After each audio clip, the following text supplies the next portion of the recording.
পরিবর্তন এ সম্পর্কে সংক্ষিপ্তভাবে আলোচনা করব। আমার তাওফীক ইল্লা বিল্লাহ আলাইহি তাওয়াক্কালতু ওয়া ইলাইহি উনীব।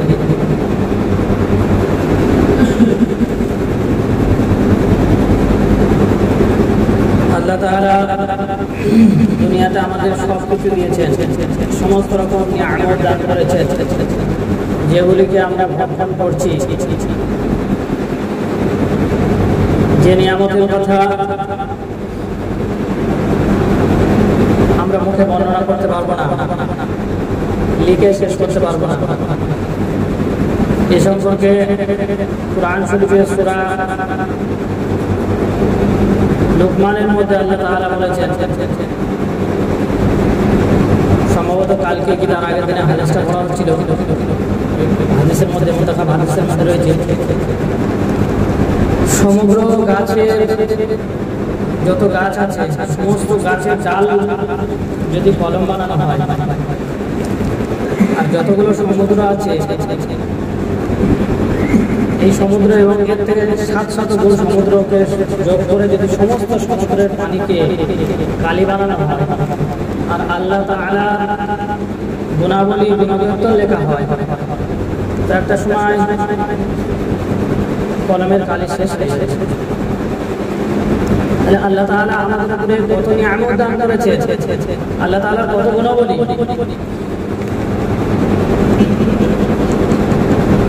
তাহলে আল্লাহ তাআলা আমাদের জন্য সবকিছু করেছে,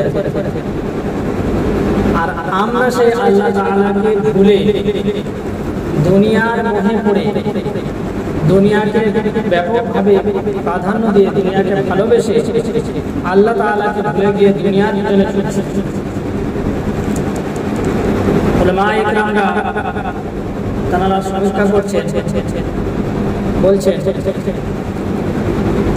যে আমাদের নবী আসার পূর্বে অন্যান্য নবীর জামানায় যে সমস্ত গুনাহ মানুষ লিপ্ত থাকত, গোমরাহির কারণে, জাহেলিয়াতের কারণে, আর প্রত্যেক যুগে যুগে সেই কওমের কাছে আল্লাহ তাআলা নবী পাঠিয়েছে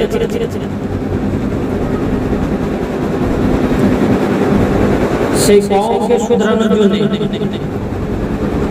সেই কওম যখন না শুধরেছে বা শুধরায়নি, আল্লাহ তাআলা তাদের উপরে একটা গজব দিয়ে তাদেরকে ধ্বংস করেছে। তো সমীক্ষায় উলামায়ে কেরামরা বলছেন যে বর্তমান সমাজে অন্যান্য পূর্বে আমাদের নবীর পূর্বে যত নবী এসেছিলেন, যে জুলুমগুলো হতো, যে জাহেলিয়াতের যুগে মানুষ যেভাবে চলাফেরা করত, সেই সব গুণ আজকের আমাদের মধ্যে বিদ্যমান।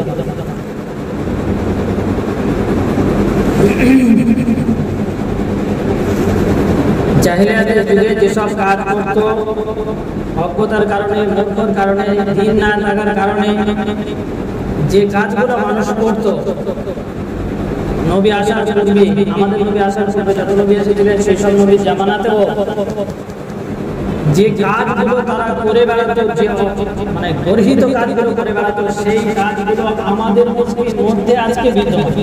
সমস্ত কাজ এ টু জেড, কোনো কাজ বাকি নেই।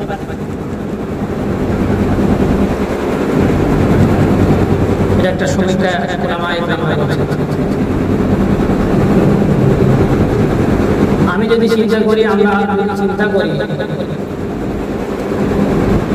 যে আমরা একটুখানি যদি চিন্তা ভাবনা করি যে হ্যাঁ সত্যিকারের আমরা যে আল্লাহ তাআলা আমাদেরকে এত নিয়ামত দিয়ে পাঠিয়েছেন, আল্লাহ তাআলা আমাদেরকে ইমানদারের ঘরে জন্মগ্রহণ করিয়েছেন, আল্লাহ তাআলা আমাদেরকে এত ভালোবাসেন যে নবীকে নবীর উম্মত হওয়ার জন্য নবীরা পর্যন্ত দোয়া করেছিলেন, সেই নবীর মানে উম্মত হয়ে আমরা এসেছি, আল্লাহ তাআলা আমাদেরকে তার কত বড় ইহসান দিয়ে আমাদের কাছে পাঠিয়ে আমাদের সেই নবীর উম্মত করে পাঠিয়েছে। তাহলে আমাদের উপরে কি দায়িত্ব? আল্লাহ তাআলা আমাদেরকে কি শুধু শুধু পাঠিয়েছে নাকি এর পিছনে কোনো রহস্য আছে? যদি আমরা একটু হিসাব করি তাহলে দেখতে পাবো সত্যি আমরা সেই গর্হিত কাজগুলো করে বেড়াচ্ছি। আল্লাহ ভুলে রয়েছে। আল্লাহ তাআলা যদি আমাকে ডান দিকে যেতে বলেন, আমরা পুরো বাঁ দিকে যাচ্ছি, পুরো বিপরীতভাবে চলে বেড়াচ্ছি।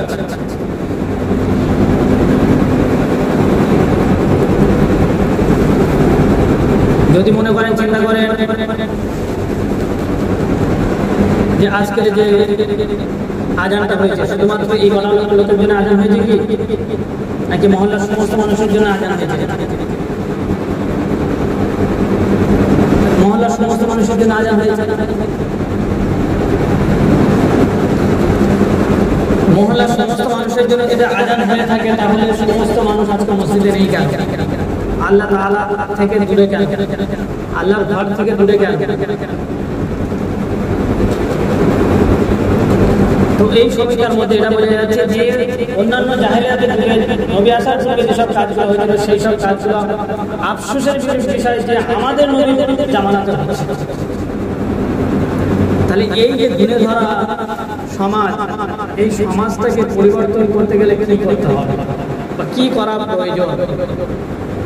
আমাদের তো এইভাবে চললে হবে না, কেননা আমরা তো জানি যে আমাদের হিসাব নিকাশ আছে, হিসাব দিতে হবে, আমাদেরকে মৃত্যু হবে, আর মৃত্যুর পরে আমাদের হিসাব নিকাশ অবশ্যই দিতে হবে। হিসাব ছাড়া এক পাকে আমাদের দিনে এক পাকেও দিতে পারে। তাহলে আমাদের গুণে ধরা এই যে সমাজটা, এই সমাজটাকে পরিবর্তন করবে কে? কে বা কারা পরিবর্তন করবে? উলামায়ে কেরাম একটা সলিউশন বার করেছে, ওনারা বার করেছেন যে সমাজ পরিবর্তন করার জন্য কোন রকম কোন পুলিশ প্রশাসনের দরকার নেই, কোন রকম কোন লাঠি চার্জের দরকার নেই, কোন রকম কোন কড়া আইনের বা কড়া পদক্ষেপ নেওয়ার কোনো প্রয়োজন নেই। সহজ বিষয়ে যদি আমরা একটুখানি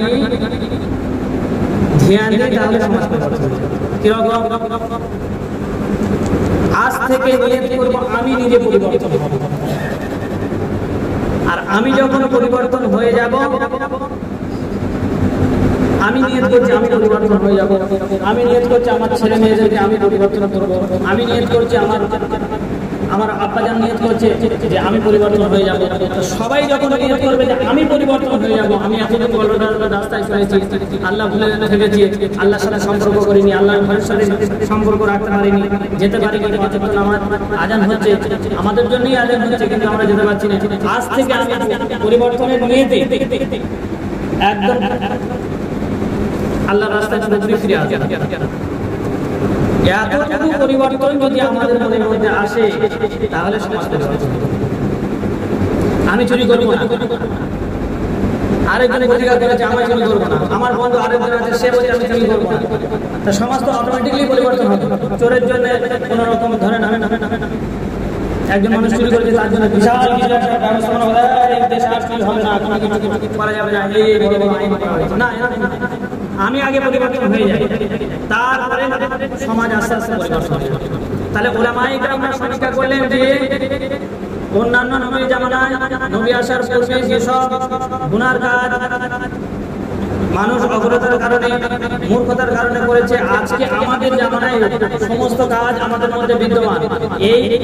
এই গুণে ধরা সমাজটাকে পরিবর্তন করতে গেলে কোনো কিছুর প্রয়োজন নেই, শুধুমাত্র নিজেকে পরিবর্তন করতে হবে।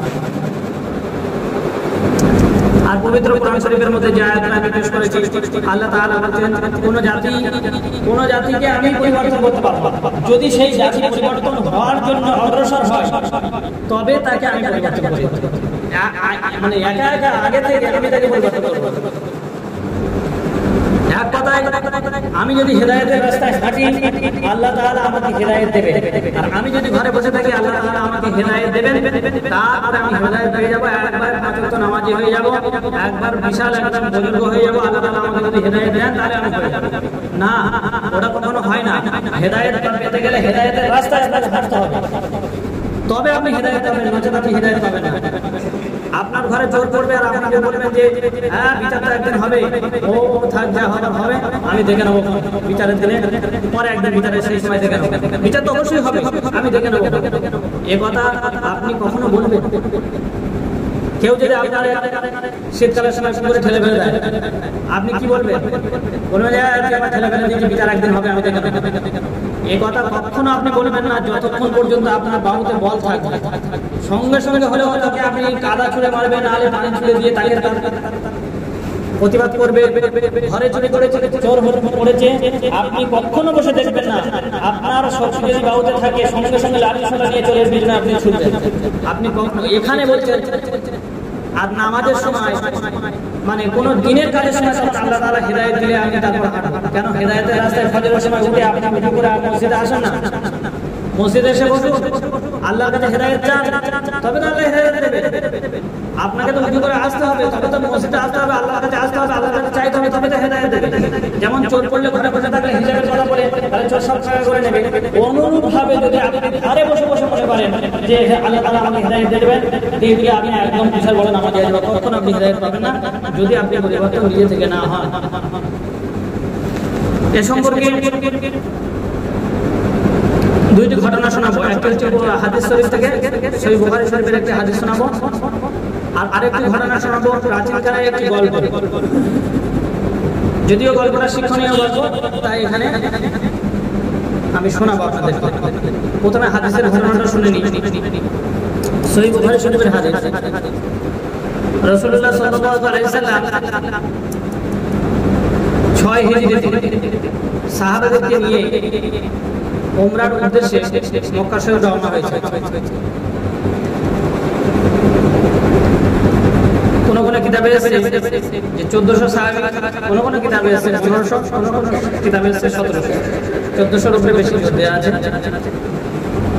তো এই সাহাবাদেরকে নিয়ে উনি মক্কা শরীফে রওনা হয়েছে উমরার উদ্দেশ্যে। প্রতিমধ্যে জাহেলদের কাছে খবর চলে গেছে, মানে আবু জাহেলের কাছে খবর চলে গেছে যেরকম মুহাম্মদ আসছে মক্কা শরীফে তারা সঙ্গভঙ্গ নিয়ে উমরার উদ্দেশ্যে। অতএব যে কোনো প্রকারে এটাকে আটকাতে হবে, যে কোনো প্রকারে আটকাতে হবে, কোনোভাবে যেন মক্কা শরীফে না ঢুকতে দেওয়া হবে। কৌশল বার করা হলো, আটকে দেওয়া হলো। এবার রাসূলুল্লাহ সাল্লাল্লাহু আলাইহি ওয়াসাল্লাম বলছেন যে আমরা তো শুধুমাত্র যাব, আমাদের কাজ মেটাবো, চলে আসবো। আবু জাহেল বলছে এই বছর আপনাদের এই কাজ মেটাতে দেব না, প্রয়োজনে পরের বছরে আপনারা আপনাদের কাজ মেটাবেন, অতএব এই বছর আপনাদেরকে যেতে দেব না। আমরা এই বছর আপনাকে নিষেধ করছি, আপনি যেতে পারবেন না, পরের বছরে যাতে কোনো অসুবিধা নেই। মানে এটা একটা কৌশল। এই বলে কোন একটা জায়গায়, মানে একটা গাছের তলায় রাসূলুল্লাহ সাল্লাল্লাহু আলাইহি ওয়াসাল্লাম সাহাবাদেরকে নিয়ে একটা তাঁবু গেড়ে বসে ওখানে আছে। রাসূলুল্লাহ সাল্লাল্লাহু আলাইহি ওয়াসাল্লাম চিন্তায় পড়ে গেছে যে কি করা যায়। হযরত উসমান গনিকে রাসূলুল্লাহ সাল্লাল্লাহু আলাইহি ওয়াসাল্লাম আবার আবু জাহেলের কাছে পাঠিয়েছে যে দেখো বুঝিয়ে সুঝিয়ে যদি হয় তাহলে আমরা উমরাটা করে ফেলবো, এতগুলো সাহাবাদেরকে নিয়ে এসে ফিরে যাবো। যখন হযরত উসমান গনি রাদিয়াল্লাহু তাআলা আনহু ওখানে গেলেন, ওনারা আটকে রেখেছে 3 দিন আটকে রেখেছে। 3 দিন যখন আটকে রেখেছে, সাহাবায়ে কেরামদের মধ্যে সবাই রাসূলুল্লাহ সাল্লাল্লাহু আলাইহি ওয়াসাল্লামের হাতে হাত দিয়ে বায়াত হয়ে বললেন যে রাসূল, আমাদের ভাইকে যখন জালে আটকে রেখেছে, আমরা মানে প্রতিজ্ঞাবদ্ধ হচ্ছি আপনার হাতে হাত দিয়ে আমরাও লড়ার জন্য প্রস্তুত হব ওদের বিরুদ্ধে, অতএব আপনি যুদ্ধ ঘোষণা করুন। তো রাসূলুল্লাহ সাল্লাল্লাহু আলাইহি ওয়াসাল্লামের সাহাবাদের এই যে একটা প্রতিজ্ঞাবদ্ধ, এটা দেখে আবু জাহেল একটু ভয় পাওয়ায় এখন আবু জাহেল আবু সুফিয়ানকে পাঠিয়েছে, যাও দেখো ওরা কি বলতে চাইছে আসলে। তো আবু সুফিয়ান এসে বলছে যে ঠিক আছে আপনারা যাবেন, তো একটা বসে একটা মাশওয়ারা হোক, একটা চুক্তি আসা হোক। এই চুক্তিটা হাদিস শরীফে বলা হয়েছে যে হুদায়বিয়া চুক্তি।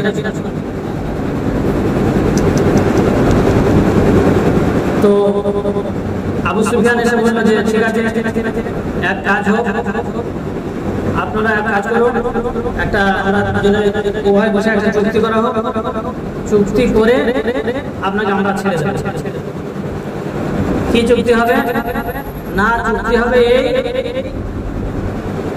যে কোন মানুষ, কোন কেউ যদি মক্কাবাসীদের মধ্যে কেউ যদি ধর্ম গ্রহণ করে, মানে আপনার দলে চলে যায়, তাহলে আপনাকে মক্কাবাসীদের কাছে সসম্মানে ফিরিয়ে দিতে হবে। কোন ক্রমে যদি আপনার দলের মদিনাবাসীর কেউ আমাদের এখানে এসে পড়ে, আটকে যায়, তাহলে আমরা কখনো এটা ফিরিয়ে দেব না। চুক্তি লিখছিলেন হযরত আলী রাদিয়াল্লাহু তাআলা আনহু। হযরত আলী রাদিয়াল্লাহু তাআলা আনহু যখনই এই কথাটা শুনেছেন, সঙ্গে সঙ্গে তিনি বলছেন, রাসূলুল্লাহ, আমরা কি একেবারে পড়ে গেছি? আমাদেরকে যদি ওদের কাছে ধরা পড়ে তাহলে আমরা ফিরিয়ে দেব, মানে ওরা ফিরিয়ে দেবে না। ওদেরকেও যদি আমাদের দলে আসে বা গ্রহণ করে আমরা ফিরিয়ে দেব, এটা কি করে হয়? আমরা কি মরে গেছি? সাহাবাদের কথা চিন্তা করে, ঝগড়াঝাটি না যাতে না হয় সেইভাবে চিন্তা করে রাসূলুল্লাহ বলেছেন, ঠিক আছে বাবা, ঠিক আছে, অসুবিধা নেই, বাকি লেখো, আবার চুক্তি হচ্ছে। তো চুক্তির শুরু থেকে এরকম লেখা হয়েছিল, চুক্তির শুরুটা যে মুহাম্মদুর রাসূলুল্লাহ সাল্লাল্লাহু আলাইহি সাল্লামের তরফ থেকে এবং আবু সুফিয়ানের তরফ থেকে একটা চুক্তিপত্র লেখা হচ্ছে, এরকম ধরনের একটা হেডিং লেখা হয়েছে। তো আবু সুফিয়ান এটা দেখে বলছে, এখানে মুহাম্মদ রাসূলুল্লাহ সাল্লাল্লাহু আলাইহি সাল্লাম এই কথা কেন লেখা হবে? আমরা তো ওনাকে মানি না, রাসূল বলে ওনাকে তো আমরা মানি না। আর যখন খাতায় চুক্তিপত্রে লেখা হচ্ছে যে মুহাম্মদ রাসূলুল্লাহ সাল্লাল্লাহু আলাইহি ওয়াসাল্লাম, তো আমরা বাহ্যিক না মানলেও তো খাতায় তো আমরা মানে মেনে নিচ্ছি, খাতায় খাতায়। অতএব এই লেখা চলে। হযরত আলী রাদিয়াল্লাহু তাআলা আনহু তিনি চুক্তি লিখছিলেন, উনি রাসূলুল্লাহ সাল্লাল্লাহু আলাইহি ওয়াসাল্লাম আলী কোন জায়গাটা আমার মুহাম্মদ লেখা রয়েছে তুমি একবার দেখিয়ে দাও তো। কারণ রাসূলুল্লাহ সাল্লাল্লাহু আলাইহি ওয়াসাল্লাম লেখাপড়া জানতেন না, লিখতেও পারতেন না, পড়তে পারতেন না, কিন্তু আল্লাহ তাআলা বলেছেন যে শিক্ষক হচ্ছে সবচেয়ে জাতির, মানে এক কথায় আমাদের সবার শিক্ষক তিনি কারোর কাছ থেকে শিক্ষা গ্রহণ করেন না, তিনি আমাদের শিক্ষক। তাহলে সেই মুহাম্মদ রাসূলুল্লাহ সাল্লাল্লাহু আলাইহি ওয়াসাল্লাম আলীকে বলছেন যে আলী, কোন জায়গাটা মুহাম্মদ লেখা আছে ওই জায়গাটা আমাকে একটু দেখাও। হযরত আলী রাদিয়াল্লাহু তাআলা আনহু বলছেন যে হুজুর এই জায়গাটা লেখা আছে আপনার নাম, এই মুহাম্মদ এখানে লেখা আছে, আলী ওটা কেটে দাও, কেটে দাও। হযরত আলী রাদিয়াল্লাহু তাআলা আনহু তিনি বলছেন যে আমার জান থাকতে এই পেন আমি কোনদিন চালাবো না। মুহাম্মদ রাসূলুল্লাহ সাল্লাল্লাহু আলাইহি ওয়াসাল্লাম এই কথাটা আমি কোনদিন কাটতে পারবো না, আমার জান থাকতে আমি কাটবো না। কে বললো ওই কথা শুনে আমি কেটে দেবো? মানে আবু সুফিয়ানের কথা বলছে, হুজুর আপনি কথা আপনি বলবেন না, আমাকে আদেশ করবেন না, আমি কোনোদিন কাটতে পারবো না। মুহাম্মদ সাল্লাল্লাহু আলাইহি ওয়াসাল্লাম এই কথাটা কেটে দিতে হবে। রাসূল বললেন ঠিক আছে তুমি কাটবে না, খাতাটা আমাকে দাও। রাসূলুল্লাহ সাল্লাল্লাহু আলাইহি ওয়াসাল্লাম কত ত্যাগ দেখেন, আমাকে খাতাটা দাও, আমি কেটে দিচ্ছি। কোন জায়গাটা লেখা আছে? হযরত আলী রাদিয়াল্লাহু তাআলা আনহু তিনি দেখিয়ে দিলেন, রাসূলুল্লাহ সাল্লাল্লাহু আলাইহি ওয়াসাল্লাম কেটে দিলেন।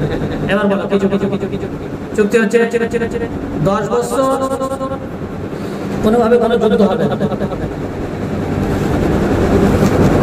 আর আমাদের এখানকার ছেলে যদি ওপারে চলে যায়, কেউ ধর্ম গ্রহণ করে, তাহলে ফিরিয়ে দিতে হবে, যেটা বললাম। এরকম ধরনের বিভিন্ন রকমের চুক্তি, যে চুক্তিগুলো মানে মেনে নেওয়ার মতো নয়, এরকম ধরনের বিভিন্ন চুক্তি হয়েছে। সাহাবায়ে কেরামরা খুব, ওনাদের মন খুব খারাপ। রাসূলুল্লাহ সাল্লাল্লাহু আলাইহি ওয়াসাল্লাম বললেন ঠিক আছে চলো, চুক্তি হয়ে গেছে, এবার চলো উঠে পড়ো সবাই, আমরা উমরার উদ্দেশ্যে রওনা হই। সাফা মারওয়া যাব, মুজদালিফায় যাব, ওখান থেকে গরু কুরবানি করব, কুরবানির পরে মাথা নাড়া হবে, আমরা আমাদের কাজ করব। রাসূলুল্লাহ সাল্লাল্লাহু আলাইহি ওয়াসাল্লাম এরকম করে 3 বার বললেন। সাহাবায়ে কেরামরা এত মন খারাপ কোনো সাহাবা বলতে চাচ্ছে না। রাসূলুল্লাহ সাল্লাল্লাহু আলাইহি ওয়াসাল্লামের একটি কথা বলার সাথে সাথে আপনারা সবাই জানেন বলার সাথে সাথে সাহাবায়ে কেরামরা মানে সেকেন্ড মুহূর্ত পর্যন্ত দেরি করতেন না সেই কাজের জন্য তারা রাব্বাই রাসূলুল্লাহ বলে উঠে পড়তেন। কিন্তু এখানে রাসূলুল্লাহ সাল্লাল্লাহু আলাইহি ওয়াসাল্লাম 3 বার বলার পরেও সাহাবায়ে কেরামরা উঠতে যাচ্ছেন না, মানে দুঃখ প্রকাশ করে, মানে বিশাল একটা লেগে এরকম একটা ব্যাপার। তো রাসূলুল্লাহ সাল্লাল্লাহু আলাইহি ওয়াসাল্লাম দেখলেন যে এইরকম একটা ব্যাপার, রাসূলুল্লাহ সাল্লাল্লাহু আলাইহি ওয়াসাল্লাম নিজ স্ত্রীর কাছে গেলেন, হযরত উম্মে সালামা রাদিয়াল্লাহু তাআলা আনহার কাছে গিয়ে বললেন যে এরকম ব্যাপার, বিস্তারিত ঘটনাটা বললে এই হয়েছে এই ব্যাপার। সাহাবায়ে কেরামরা সব মন খারাপ, আমি 3 বার করে বললাম এত মন খারাপ ওদের, আমার কথা তো বলতে দিতে যাচ্ছে না, মানে এক কথায় মন খারাপের জন্য আমার কথাটা ওরা নিতে পারছে। তো হযরত উম্মে সালামা রাদিয়াল্লাহু তাআলা আনহা তিনি বললেন, হুজুর আপনি তো চান যে আপনার সাহাবারা আপনার সাথে সাথে আপনার কথা শুনুক। তো রাসূল বললেন, হ্যাঁ আমি তো অবশ্যই চাই আমার সাহাবারা আমার কথাই শুনুক। তো উম্মে সালামা রাদিয়াল্লাহু তাআলা আনহা তিনি বললেন যে আপনি আগে উঠে চলে যান, গিয়ে আপনি কুরবানি করুন, আপনি কুরবানি করুন, কুরবানি করার পরে আপনি আপনার মাথা নাড়া করুন হয়ে দেখেন তারপরে। তো রাসূলুল্লাহ সাল্লাল্লাহু আলাইহি ওয়াসাল্লাম যখন উঠে গেলেন, গরু মানে কুরবানি দেওয়ার জন্য উঠে গেলেন এবং মাথা মুন্ডন করার জন্য তিনি রেডি হচ্ছেন। তো সাহাবায়ে কেরামরা আর কি বসে রাখতে পারেন, সব সাহাবারা আস্তে আস্তে উঠে পড়লেন। এই বিস্তারিত অনেক বড় ঘটনা। তারপরে রাসূলুল্লাহ সাল্লাল্লাহু আলাইহি ওয়াসাল্লাম মক্কা বিজয় হওয়ার পরে রাসূলুল্লাহ সাল্লাল্লাহু আলাইহি ওয়াসাল্লাম বললেন যে আবু সুফিয়ানের ঘরে যারা যারা আশ্রয় নেবে তাদেরকে আমি মাফ করে দেব, আর যারা ষড়যন্ত্র করবে না ইসলামকে শেষ করার জন্য, আত্মসমর্পণ করবে, তাদেরকে আমি মাফ করে দেব। এবং আবু সুফিয়ানকে বলেছে যদি আবু সুফিয়ান এই মুহূর্তে যদি ইসলাম গ্রহণ করে তাহলে তার জন্য আমি একটা বড় পদ দেব, একটা দায়িত্ব দেব, ইসলামের বড় একটা দায়িত্ব। তো এই কথাটা জাহেদ মানে একটা মনে একটা দাগ কেটে গেছে যে যেখানে আবু সুফিয়ানের মতো একজন মানুষ, যে মানুষটা রাসূলুল্লাহ সাল্লাল্লাহু আলাইহি ওয়াসাল্লামের এত কষ্ট দিয়েছেন যেটা ধারণা করার বাইরে, সেই আবু সুফিয়ানের ঘরে যদি কেউ কোনো লোক যদি সেখানে যায় আশ্রয় নেয় তাকে আল্লাহ রাসূল মাফ করে দেবে, মানে এটা কি বড় একটা কথা, মানে মানুষের মধ্যে একটা কলজে উড়িয়ে দিয়ে যায়। তো রাসূলুল্লাহ সাল্লাল্লাহু আলাইহি ওয়াসাল্লাম জিজ্ঞাসা করেছিলেন ওই সময় যে আচ্ছা তোমরা বলো আমার কাছ থেকে আজকে তোমরা কি ব্যবহার করতে চাও? তো ওরাও তো শয়তান, বড় বড় শয়তান, নেতৃত্ব দেওয়া শয়তান। তো কুরাইশরা বলেছিল যে রাসূল আপনার কাছ থেকে আজকে আমরা শুধুমাত্র ওই ব্যবহারটা পাবো যে ব্যবহারটা আপনি ইতিপূর্বে দেখিয়েছেন আর এখনো দেখাবেন, অতএব আপনার দয়া ক্ষমা, আপনি সবাইকে ক্ষমার চোখে দেখেন, এই ব্যবহারটা আমরা কি আশা করছে কারা দেখেন, যারা প্রতিনিয়ত রাসূলুল্লাহ সাল্লাল্লাহু আলাইহি ওয়াসাল্লামকে অকথ্য অত্যাচার করেছে তারা রাসূলের কাছে কি আশা করছে। আর এটা একটা বড় ইতিহাস যে রাসূলুল্লাহ সাল্লাল্লাহু আলাইহি ওয়াসাল্লাম সবাইকে একদম ক্ষমার চোখে দেখে সবাইকে ক্ষমা করে দিয়েছেন। কোন জাতি যদি কেউ আমাদের মধ্যে যদি কেউ আমার যদি শক্তি থাকে, আমার যদি লাঠির বল থাকে আর কোন কমজোর ব্যক্তি যদি আমার সাথে লড়তে যায় আর লড়ে যদি হেরে যায়, আমার কাছে ধরা পড়ে যায়, তাহলে পিটিয়ে ফাটিয়ে দেবো না, তারপরে রক্তাক্ত করে দেবো না। সেখানে রাসূলুল্লাহ সাল্লাল্লাহু আলাইহি ওয়াসাল্লামের কাছে তারা বলছে যে রাসূল আপনার কাছে আমরা দয়া এবং ক্ষমাটাই আমরা চাচ্ছি, আশা করছি, রাসূল ক্ষমাও করে দিয়েছেন। সেখানে বলার উদ্দেশ্য হচ্ছে রাসূলুল্লাহ সাল্লাল্লাহু আলাইহি ওয়াসাল্লাম আগে চলে গেছিলেন পরিবর্তন হওয়ার জন্য, সাহাবায়ে কেরামরা পরপর উঠে চলে গেলেন। ওই জন্য নিজেকে আগে পরিবর্তন হতে হবে। নিজে যদি পরিবর্তন না হতে পারে, নিজেকে যদি পরিবর্তন না করতে পারে, কেউ আপনাকে পরিবর্তন করতে পারবে না, কেউ আপনাকে পরিবর্তন করে দিতে পারবে না। যত বয়ান শুনেন, যত বক্তব্য শোনেন আর যতই যাই কেন শোনেন, কেউ আপনাকে পরিবর্তন করে দিতে পারবে না। সেই ঘটনা শুনেছিলেন? দাদু আর নাতি জলসা শুনতে গেছে, দিয়ে বলেছে যে পাগড়ি বাঁধা শুনলো। এবার দিয়ে দাদু কি করছে, এবার খাল পাড়ে জলসা শুনে ঘরে আসে, খাল পাড় হয়েছে, এবার পাগড়ি লুঙ্গি খুলে নিয়ে মাথায় পাগড়ি বেঁধে। কি ব্যাপার দাদু, কি হলো বোঝায়? পাগড়ি বাঁধা শুনে ধীরে ধীরে বলে দিল। ফরজ তারা এটা একটা বিশাল বড় একটা গুণা, ওরা দেখে কিন্তু খালি খালি বলেছে ওইটা শুনে যে ওইটা পাগড়ি বাঁধা শুরু করে দিল। মেন কথা হচ্ছে আপনি যদি পরিবর্তন না হন, আপনাকে কেউ পরিবর্তন করতে পারবে না। সে যে কোনো হুজুরি আসুক, যে বড় হুজুরি আসুক, আর যে যারই বায়ান শোনে, পরিবর্তন আপনাকে হতে হবে, আমাকে হতে হবে। এটাই হলো একটু ঘটনা। রাসূলুল্লাহ সাল্লাল্লাহু আলাইহি ওয়াসাল্লাম হাদিস থেকে এই ঘটনাটা ঘটে শোনালাম। আর একটা ছোট্ট করে একটা ঘটনা শোনাবো। এটা প্রাচীনকালের একটা গল্প। এই গল্পটা শুনিয়ে আপনাদের আমি কথা শেষ করব ইনশাআল্লাহ। এর মধ্যে শিক্ষা রয়েছে, যার কারণে ঘটনাটা শোনানো। একজন রাজা খুব শরীর খারাপ বলতে তার চোখের সমস্যা, চোখে কম দেখে।